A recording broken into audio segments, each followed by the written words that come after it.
I'm going to talk about,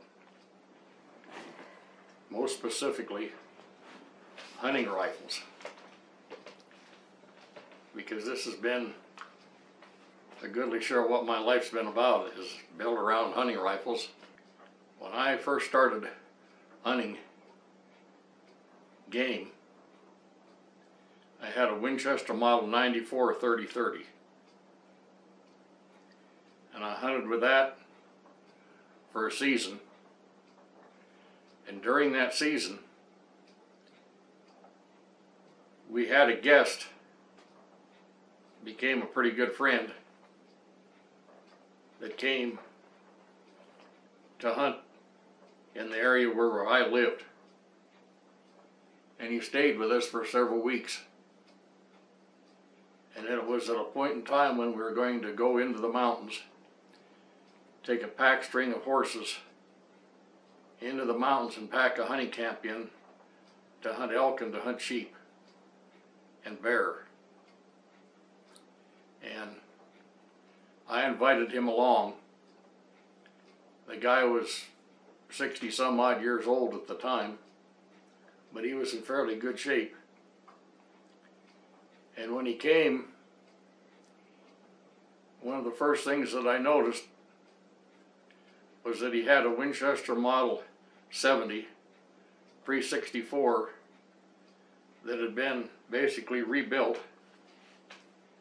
and it was restocked with a Phage and Aristocat stock, and it was chambered in .280 Remington. And he shot the rifle at our hunting outfit, and the rifle shot very well, and he shot very well, and I shot the rifle. Well, he had an elk license and he had a deer license, and at that day and age you could just simply come to Wyoming, you could buy a deer license and buy an elk license and whatever, you know, antelope licenses and one thing and another were different.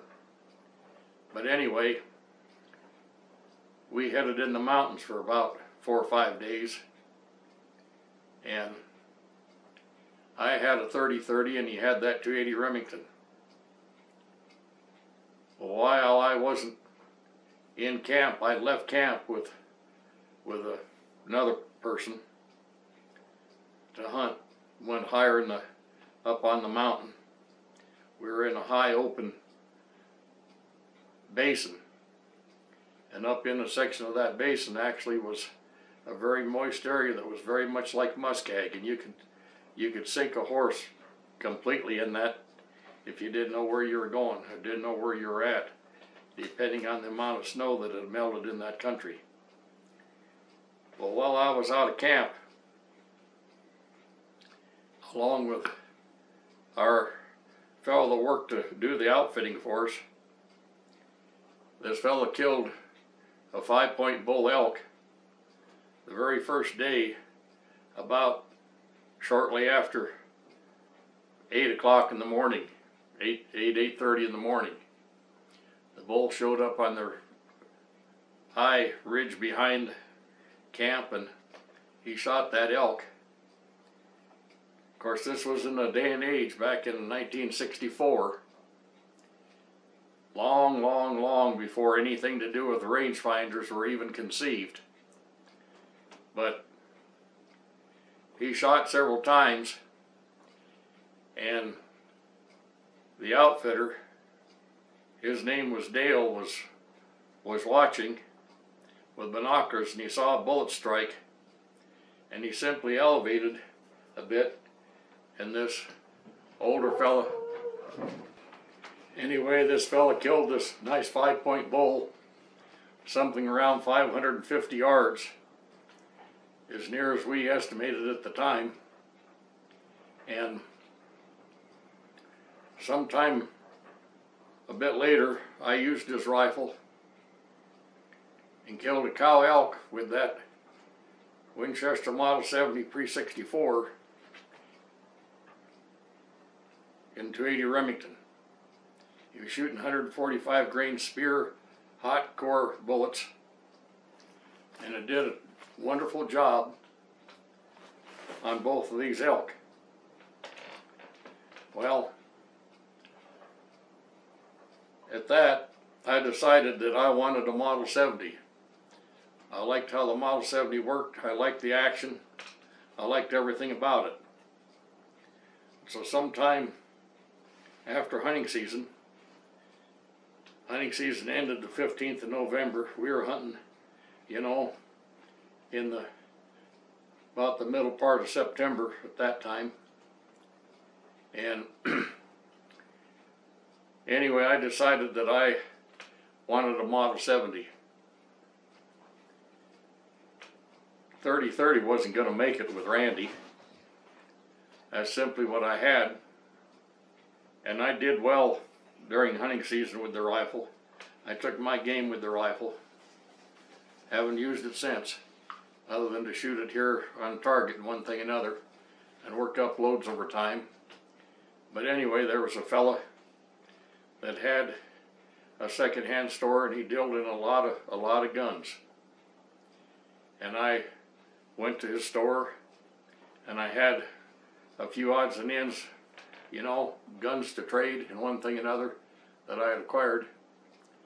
And he had a room, about a 20 by 20 foot room, and all the way around the four walls of that room, leaning up against the wall, were nothing but Winchester Model 70 rifles. I don't know how many there were, everything from a 22 Hornet up to 458 Winchester, 375 H&H, 300 H&H, 270, all the way on down, and you know, and some awfully rare calibers, as a matter of fact. And he had 3 or 4 Model 70 300 H&H's, and I looked every one of them over, and there was one that the stock had been shortened on a bit for a woman. Shortened a bit too short for me, but I thought, well, I can certainly add a piece of walnut, put a new recoil pad on, and the rifle will suit me fine, and I'll bed the rifle.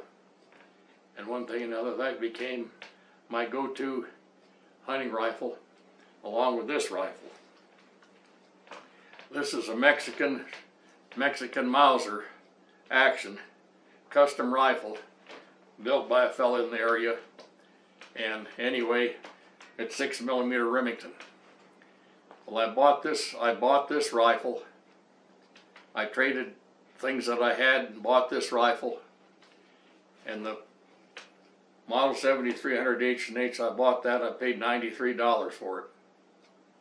And those H&H's, it's hard pressed to find one for less than $2,000 today. Well, I'm pointing out where I started my hunting career.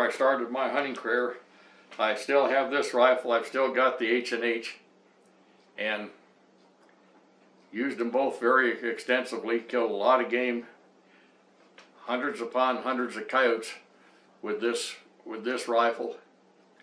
This was my antelope and deer rifle.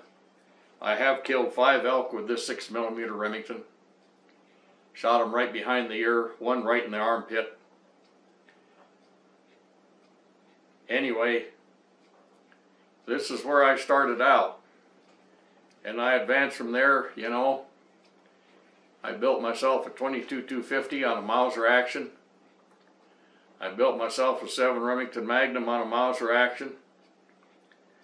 And there's never been anything really to come along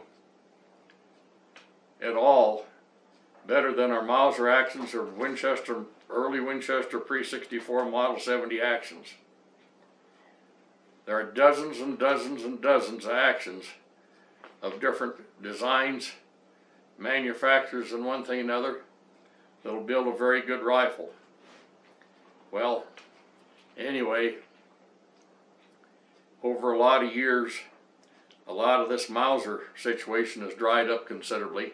You're going to find some, occasionally, a Mauser action from time to time.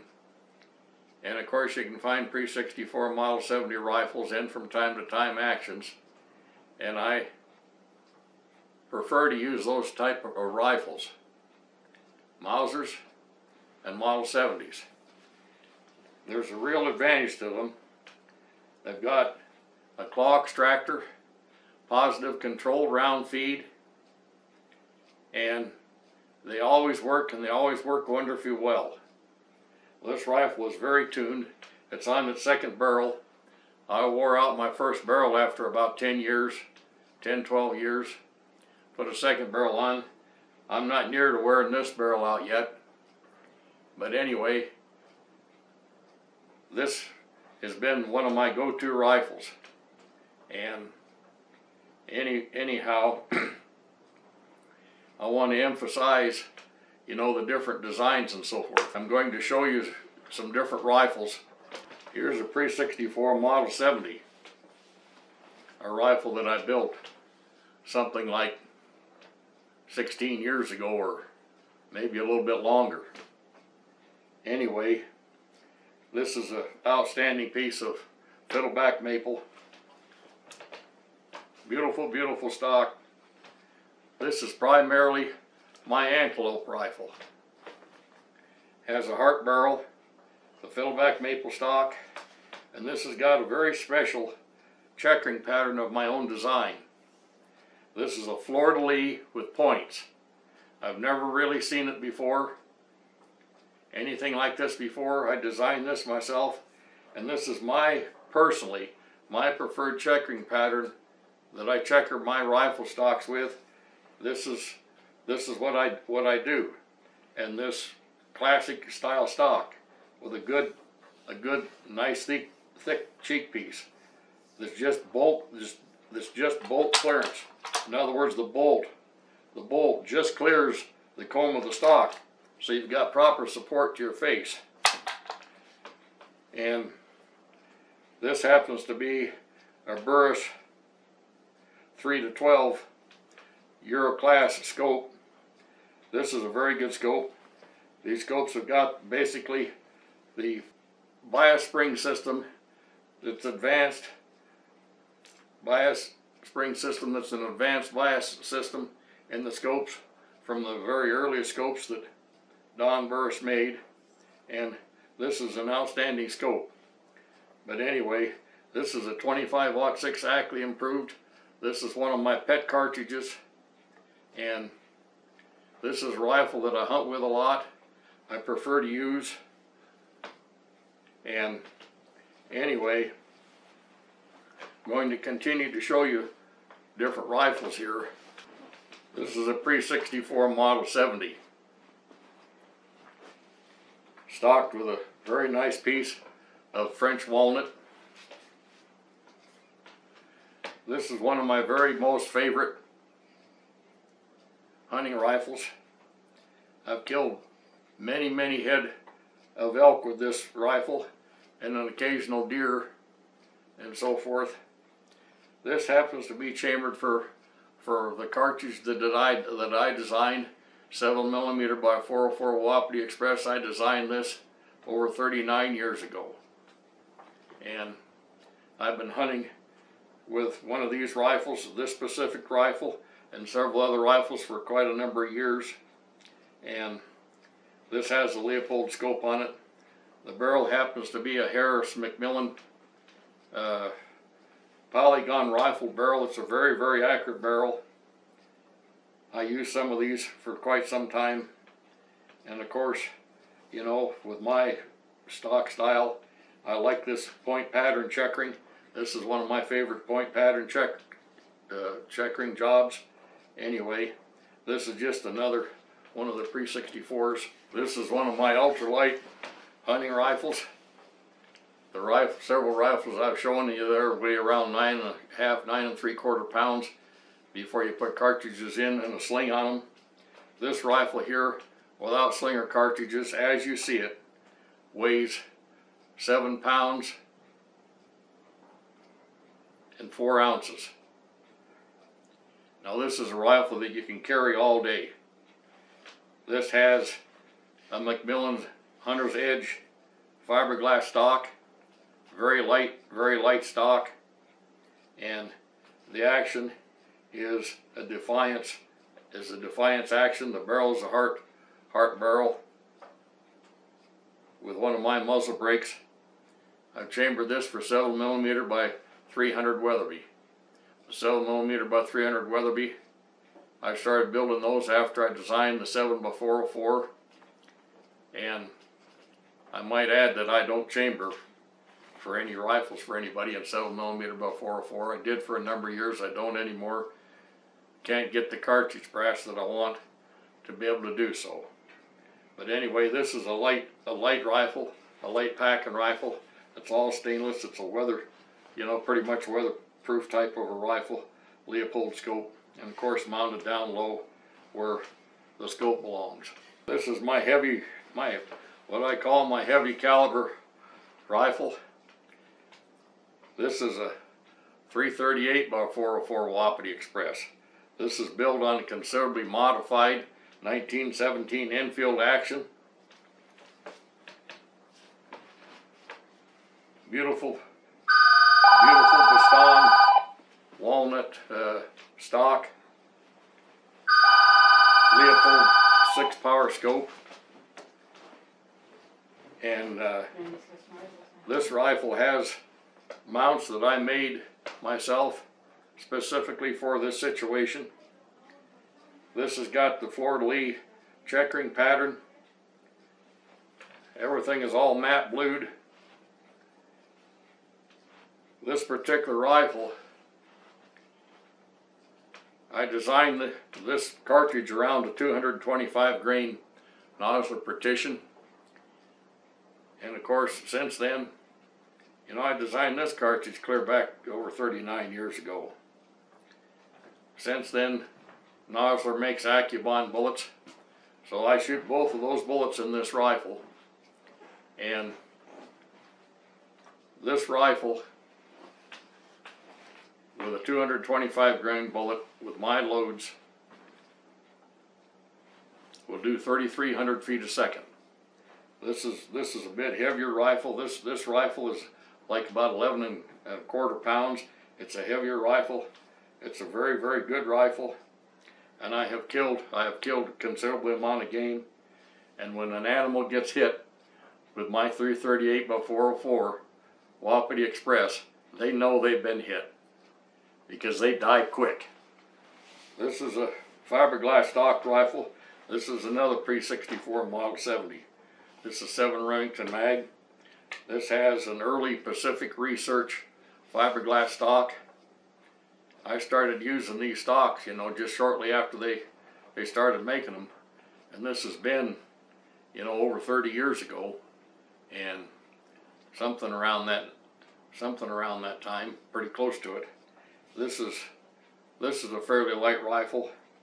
This is an 8-pound rifle, something that you can carry all day. And if I'm going to go on a considerable walk and whatnot, I want to pick up a light rifle, either this rifle or the light 7x300 that I showed you in the Macmillan fiberglass stock. This has an early Bosch & Lomb Balvar 8 variable scope. This is a Leopold adjustable mount. The scope has no adjustments. The adjustments are in the mount, and they're outstanding adjustments, and they work very, very, very well. And this rifle, has the lines of a custom rifle stock. It fits very well. It's got a nice slim grip, a nice slim forend, the proper cheek piece, the proper fit, and so forth. But anyway, I wanted to show you these various rifles and so forth, and now I'm going to basically go more in depth into this whole aspect. The majority of the rifles that I build are built on fiberglass stocks, and this is, as a rule, this stock here is the stock that I use on most of the rifles that I build. This is a Macmillan Hunter style stock. This has a molded in marble pattern to the stock. These stocks are virtually indestructible. It's got a nice checkered grip and a nice forend. The grip fits your hand. It's got somewhat of a palm swell. The stock fits very, very well. And the stock, if you put a rifle up that I built on one of these stocks, you'll see right off why I built it around the stock, because your face lines up directly with your scope. It fits your hand both on the forend and on the grip. This is an ideal stock with decelerator pad.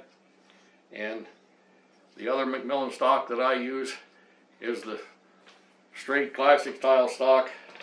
They're Hunter's Edge stock. But anyway, I'm going to go right on here. I'm doing this to show you the advancement from wood stocks to fiberglass stocks. The very best. There's not a better fiberglass stock made for hunting purposes than these McMillan fiberglass stocks. There's a lot of different styles, a lot of different offerings. This is what I use to build around any of the Remington or Remington footprint actions that are being made today. For instance, the rifles that I'm building around the Terminus Kratos Light action, the 3-lug action, the rifles that I'm building around 700s, the rifles that I'm building around the Mac Brothers actions, and so forth. And anyway, this has been the trend for quite a lot of years, is everybody that's making a custom action, it's got the Remington footprint. In other words, the whole spacing front to back of a Remington action, so that it will fit in anybody's manufactured stock that's made to that footprint. And I might emphasize that I don't build rifles around anything but actual stocks. Only stocks. Wood stocks and fiberglass stocks. And a lot of stocks that I make, wood stocks, it should be very obvious that they're very time consuming. The beautiful work that goes in and time that goes into these stocks. At a rifle pretty much doubles, or maybe in some instances quadruples in price, when we have to make a custom stock out of whatever it happens to be, walnut, maple, myrtle, what have you. Those are the basic woods, and pretty much what I stick to. And I think I've kind of covered it quite a bit, you know, to do with stocks, but to do with barrels and so forth. To do with barrels, we've got, of course, our conventional barrels, our chrome moly barrels, our stainless barrels, and all sorts of different contours and one thing and another. And I don't like a heavy weight forward hunting rifle. I want something to balance, and I think everybody else find that a rifle that balances well and comes up well suit them. We've got the Proof Research carbon wrapped stainless barrels. People refer to them as carbon barrels. They are not carbon barrels. They are stainless barrels with a carbon wrap on the exterior of the barrel. I want to make that clear. It's not a carbon barrel. You can't make a barrel out of carbon.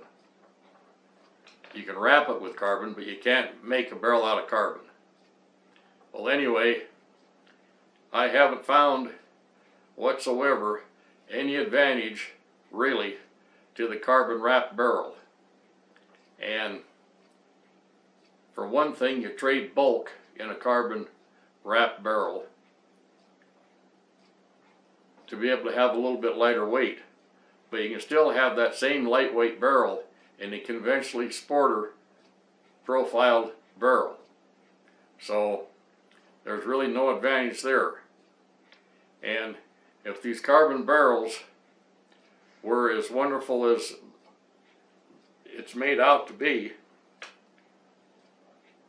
the competitive shooters, 100 yard, 200 yard, 300 yard, 600 yard, 1,000 yard, mile shooters in competition would be using carbon wrap barrels. They don't. Everybody uses stainless barrels, and whatever their maker's choice might happen to be, that's up to them.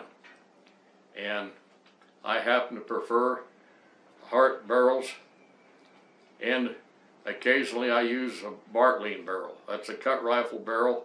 The Hart barrel is a button rifle barrel. They're both extremely well-made barrels, and they're always made to dimension, made on size. Barrels need to be made on size. And, you know, we've got all sorts of situations. I've got a wider choice than almost anybody out here building rifles in the way of what I can build you a rifle than nearly anybody. Because I build wood stocked rifles, I build fiberglass stocked rifles in all sorts of styles for hunting and so forth, and for bench rest, whatever that may happen to be. 1,000 yard rifles, mile rifles, chamberings from 17 Remington clear up to 50 BMG, built on appropriate actions and so forth. And this is basically, you know, what it's about. Now I'm going to have something more to say here about these carbon wrap barrels. They're not cost effective. The carbon wrap barrel, just the barrel, pre to being threaded, chambered, cut, crowned, threaded for muzzle brake and so forth, the barrel cost at least $400 more than the stainless barrel, plus the work that goes into putting the barrel on your action, doing all the work that's necessary. It's not cost effective. You can buy 2 stainless barrels and have them fitted and all finished up for 2 rifles for just a little bit more than it would cost you for the carbon barrel and all the work done to it. They're going to shoot out just as soon because they're made out of the same material, 416 rifle barrel quality stainless steel. They're going to last just as long, no longer, than any other stainless barrel. So this is where the cost-effective situation comes in. And the greatest share of inquiries that I have about building a rifle with these carbon wrap barrels is this. When they find out what the cost is compared to a finished barrel, around $800 or $900 installed, compared to around $1,200 or $1,300 for a carbon wrap barrel installed, including the cost of the barrel, of course, you can see that it's not cost effective. And the barrel is an accurate barrel. It's maybe just as accurate a barrel, but it's no more accurate than any other barrel. And the purpose of this carbon wrap is to basically dampen vibrations and one thing and another. Well, here's what it's about. That barrel, when it's made in the first place, it's got to be made properly, and it's got to be properly heat treated and stress relieved, just like any other barrel. So that's all necessary, and there's a tremendous amount more stress goes into that barrel to turn it down to the small size before it's wrapped than the other barrel. So you see, what we've got here is marketing hype. And I'm glad to build a rifle with the carbon wrap barrel. However, it changes in a whole another aspect. The simple sporter stock that I showed you, this lightweight ultralight rifle with a Macmillan stock, I can't provide you with that stock because the stock is too thin for the large diameter barrel, the smallest diameter barrel that you can get, a carbon wrap barrel, is a Sendero light contour. That's a pretty big, bulky contour. It's not going to fit the stock. So you automatically trade that lightweight for some more weight in the stock, because the stock's got to be bigger and heavier to be able to accommodate the barrel. You get where I'm coming from? It's a trade-off. All these things are a trade-off. It's not only a cost trade-off, but it's a weight trade-off. Well, we build these light rifles and one thing and another, but you have to have a stock made for the particular purpose to accept the larger contour barrel. And I just simply, I don't have one on one of my rifles. I'm not going to build myself a rifle with a carbon wrap barrel because of these various aspects. The barrel shoot out soon enough without paying way more for the barrel, an extra $400 and some odd more for just the barrel alone, is not cost effective. And I don't care for the bulk. I don't care for the bulk. If I want a light rifle, it needs to be light, it needs to be slim. Not light and bulky. This is where we're at. And the other thing is, you have a larger diameter barrel, now your rifle scope has got to be mounted higher. Now we've got a situation where we got stocks that really don't fit you because it doesn't line up your cheek with the scope, because the scope's mounted too high. That's another aspect here. I invariably see scopes that are mounted so high that it's unbelievable on some of these guns. You'd have to have your head up here like this to look through it. Well, I want my head right down here on the stock when I put it up to line up with the scope. Not up here to try and look through it. That isn't the way, folks. It's not comfortable. It's not handy. I walk up on an elk in the timber or whatever, I want to put my rifle up, and I want my rifle to line up, my face to line up with the scope, and the rifle to fit me. And this is what I build. I build rifles to fit, and they're made to fit with real stocks, fiberglass and wood stocks. So, you know, as I've said before, I build these things in multiple choices of chamberings and whatnot. I always make recommendations. There are better choices. Some choices are better than others. We've got a wide array of wildcat chamberings. I have a lot of rifles chambered for myself, specifically for myself, for wildcat type cartridges, because I want performance. I don't want something, I don't carry a rifle that isn't up to the task, up to the hunt, the day that I'm going to take it to the mountains to do the job, to kill whatever I'm hunting. I always carry a rifle specifically for the job, not a rifle that's underpowered. And this is the whole thing. And some of the latest developments and whatnot, the way to do cartridges, the ideas and everything are all fine. But in a lot of these instances, they just don't have the velocity to give you the downrange energy that you need. You're limited. You're limited depending on what it is to 200 and 250 yards out to maybe about 500 yards in the energy department. You can't get a 600-yard elk rifle with a 30-06 cartridge. A 30-06 doesn't have the punch for a 600-yard elk hunt. Just like some of the latest cartridges don't have the punch. You got to have the velocity up there to get it. And you got to have the bullet weight and the bullet design, the bullet construction. Building an accurate rifle to do the job. And that's what I do. I build an accurate rifle to do the job, to hunt with.